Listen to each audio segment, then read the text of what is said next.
Thank you, and I hope you can hear me over the music from downstairs. The Ironman volunteer party's on at the same time, so proudly brought to you by an independent member from years past. But it's been a great weekend for everyone who's seen it, and hopefully it stays on our calendar.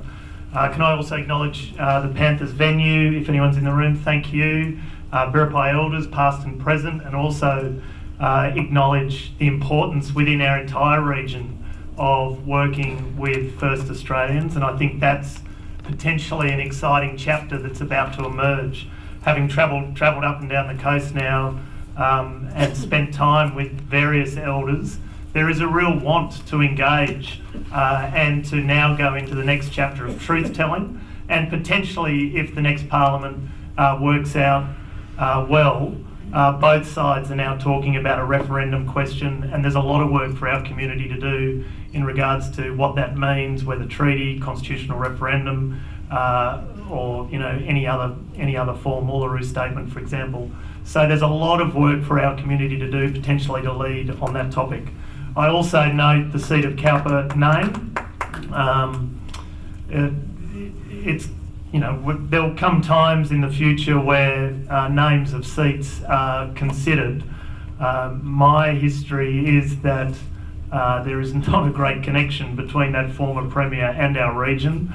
It's the same for the old seat of Lyne. They all used to detest the bronze statue fella on our town green, Sir Edmund Barton. And so I would love over time for our region to rise and actually think about naming our seats in our region based on our place rather than former premiers past.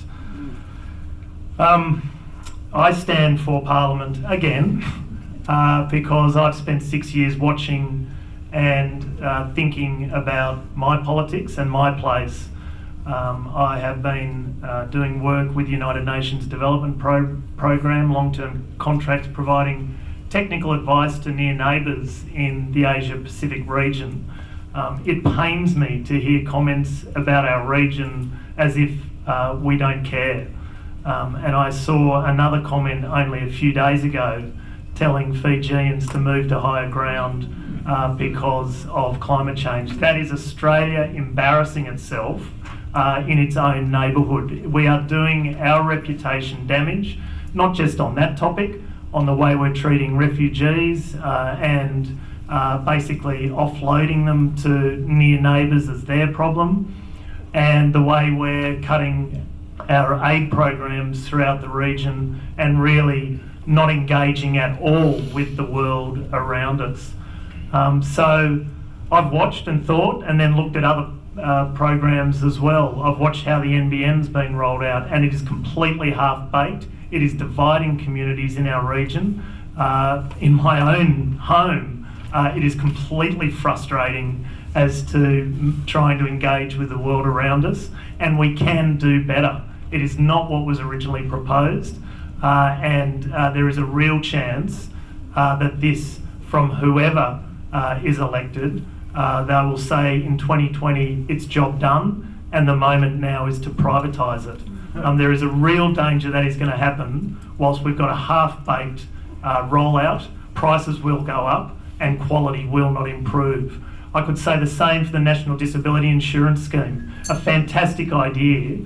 In theory, it is a world-leading change around empowerment and choice for individuals, carers, families and communities. It's been a basket case of a rollout. Service providers are right on the edge of their own profitability and potentially are going to close doors and are closing doors. There are war stories from individuals and carers that are now getting a long list of problems and frustrations. Yes, there's been some winners, but there's been an enormous amount of losers within the community, and that rollout has not been a good one and does need a lot of attention and work. I've also watched the debate around the Pacific Highway. This has been going on since bus crashes 30 years ago. The Kevin Waller report said within a decade we should have dual carriageway from Hexham to the Queensland border. The Coffs Harbour bypass has not happened despite